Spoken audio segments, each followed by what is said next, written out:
ನೀನು ಗಾಢ ನಿದ್ರೆಗೆ ಜಾರುತ್ತಿದ್ದರೆ ನಾನು ನಿನ್ನ ಪಕ್ಕದಲ್ಲಿ ಕುಳಿತು ನಿನ್ನನ್ನೇ ನೋಡುತ್ತಿದ್ದೆ. ನೀನು ಎಂಥ ಸ್ಥಿತಿಯಲ್ಲಿ ನಿದ್ರೆಗೆ ಹೋಗಿದ್ದೆ ಎಂಬುದನ್ನು ನಿನ್ನ ದೇಹ ಸಾರಿ ಹೇಳುವಂತಿತ್ತು. ಗಟ್ಟಿಯಾಗಿ ಒತ್ತಿಕೊಂಡಿದ್ದ ನಿನ್ನ ತೊಡೆಗಳು ಹರಿದು ಹೊರಬರಲು ಅನುವಾಗಿದ್ದ ನಿನ್ನ ಬಯಕೆಗಳನ್ನು ತಡೆಯಲು ಶ್ರಮಿಸಿದ್ದವು. ಆದರೂ ನಿನ್ನ ಅರ್ಧ ತೆರೆದ ಪ್ರವೇಶದಿಂದ ಅವು ನೀರಾಗಿ ಹೊರನುಸುಳುತ್ತ ನಿನ್ನ ಸುಂದರವಾದ ತೊಡೆಗಳ ಒಳಗನ್ನು ನೆನೆಸುತ್ತಿರುವುದನ್ನು ಗಮನಿಸುತ್ತಿದ್ದೆ. ಬಹುಶಃ ನೀನು ಅಂಥ ನಿದ್ರೆಯಲ್ಲೂ ಕನಸೊಂದನ್ನು ಕಾಣುತ್ತಿದ್ದೆ.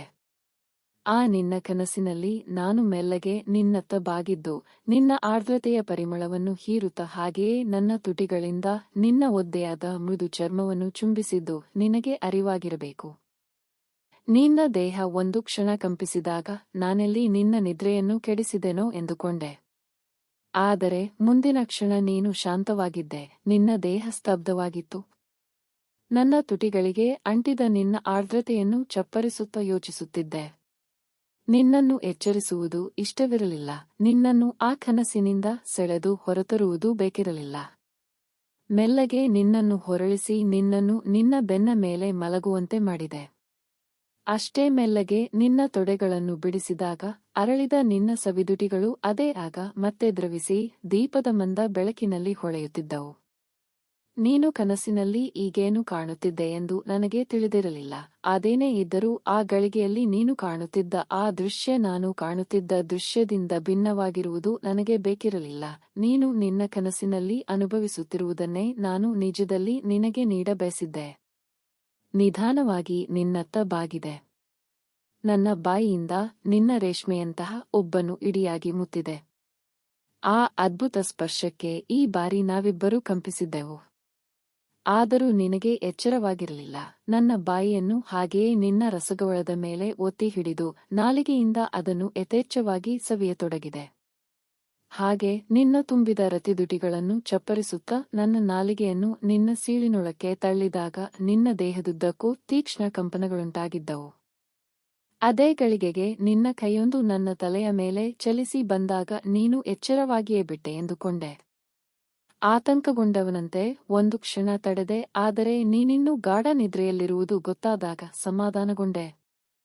ಬಹುಶಃ ನಿನಗೆ ನೀನು ಕನಸು ಕಾಣುತ್ತಿರುವುದು ಗೊತ್ತಿತ್ತು. ನನ್ನ ನಿರೀಕ್ಷೆಯೂ ಹುಸಿಯಾಗಲಿಲ್ಲ. ಮುಂದಿನ ಕೆಲವೇ ಕ್ಷಣಗಳಲ್ಲಿ ನಿನ್ನ ದೇಹದ ಅಂಗಭಂಗವು ಬಿಗಿಯತೊಡಗಿತ್ತು. ನಿನ್ನೊಳಗಿನ ನಾಡಿಯೊಂದು ನನ್ನ ನಾಲಿಗೆಯ ತುದಿಯಲ್ಲಿ ಜೋರಾಗಿ ಮಿಡಿಯತೊಡಗಿತ್ತು. ನೀನು ಇಷ್ಟರಲ್ಲೇ ಸ್ಫೋಟಿಸಲಿದ್ದೆ. ನಾನು ನನ್ನ ಬಾಯಿಯನ್ನು ಇನ್ನೂ ಬಿಗಿಯಾಗಿ ಒತ್ತಿ ಹಿಡಿದು ನಾಲಿಗೆಯನ್ನು ನಿನ್ನ ಆರ್ದ್ರ ಕುಹರದಲ್ಲಿ ಕುಣಿಸತೊಡಗಿದೆ. ಆ ಸ್ಫೋಟವೊಂದು ನಿನ್ನನ್ನು ನಿದ್ರೆಯಿಂದ ಕಿತ್ತು ಹೊರತರುವ ಸಾಧ್ಯತೆ ಬಲವಾಗಿತ್ತು.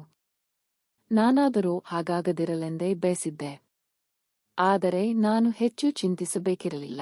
ನಿನ್ನ ದೇಹ ದೀರ್ಘವಾದ ಒಂದು ಸ್ಖಲನವನ್ನು ಅನುಭವಿಸುತ್ತಾ ಕಂಪಿಸಿದಾಗ ನೀನು ಅನೈಚ್ಛಿಕವಾಗಿ ನೆರಳಿದ್ದೆ ಮಾತ್ರ, ಅಷ್ಟೇ. ಕೆಲವೇ ಕ್ಷಣಗಳಲ್ಲಿ ನೀನು ಮತ್ತೆ ಮೊದಲಿನಂತೆ ಶಾಂತವಾಗಿ ಸ್ತಬ್ಧವಾಗಿ ಮಲಗಿದ್ದೆ. ನಿನ್ನ ಮಧುರ ಕನಸೊಂದು ಕೊನೆಗೂ ಪೂರ್ಣಗೊಂಡ ಆ ಕ್ಷಣದಿಂದ ನಿನ್ನ ನಿದ್ರೆ ಇನ್ನೂ ಗಾಢವಾಗತೊಡಗಿತ್ತು. ನಿನ್ನೊಳಗಿನಿಂದ ನನ್ನ ನಾಲಿಗೆಯನ್ನು ಮೆಲ್ಲಗೆ ಹೊರಗೆಳೆದುಕೊಂಡೆ. ಅದರ ಚಲನ ಮತ್ತೆಲ್ಲಿ ನಿನ್ನೊಡಲಿಗೆ ಕಿಚ್ಚಿಡುತ್ತದೋ ಎಂದು ಹೆದರುತ್ತಾ ನಿನ್ನ ರತಿಪೀಠದಿಂದ ನನ್ನ ಬಾಯಿ ಬೇರ್ಪಟ್ಟಾಗ ನೀನು ಸಂಪೂರ್ಣವಾಗಿ ನೆನೆದಿದ್ದೆ.